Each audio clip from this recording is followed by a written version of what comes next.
a couple things that people should check before they just jump in and rent a limo service? Well, the easy thing, the low-hanging fruit, as it were, I would say to check for licensing and bonding. That's an easy way to say, hey, these people are on the up and up, or they're not. If they're not licensed, bonded, insured, that's an obvious no-no.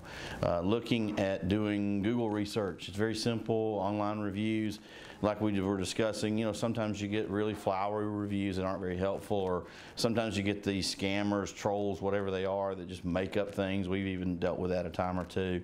But look at those reviews in the middle. If you're consistently seeing issues of untimeliness or a driver not being properly prepared, signs of alcohol use would be an easy target. If you get on the scene and your driver shows up and he's disheveled, and you think, well, gosh, does he smell like bourbon to you? Don't get in the car. And how does one go about looking up to see if they're licensed and have bonded? Well, they can certainly ask. You can probably check with the state. A lot of times people don't realize you can pull corporate records. You can see if a company's incorporated, how they're doing business. As far as their local license, they should be displaying that in their storefront, if there is such a storefront. But ask for it, and don't just assume or take them at their word. If you're uncomfortable, if you're uncertain, ask to see documentation. If somebody's hesitant to show you proof that they're legitimate, that's a big red flag. And should you look at anything that has to do with the car, like maintenance at all, or will that kind of be in that category of license? Well, I would say that probably most people are not going to be trained to do a bona fide inspection, like a DOT inspection.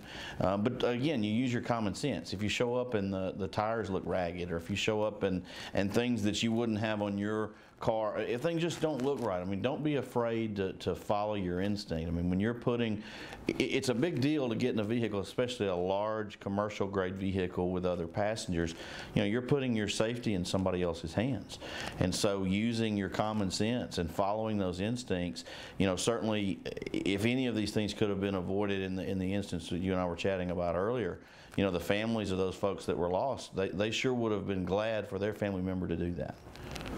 That answers the last question, which was just people should use their instincts, trust their gut, that sort of thing. But would you want to add anything else in there?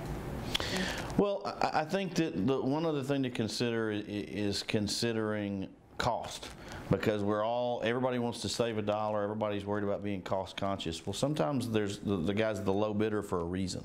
So if I would say, as an example, if you were quoting business and 3 companies were going to charge $200 and somebody offered to do the work for $25, I'd be questionable about that. I don't know if that was a particular issue in the instance in New York, but certainly that's just a good rule of thumb. Is a lot of times in life you get what you pay for.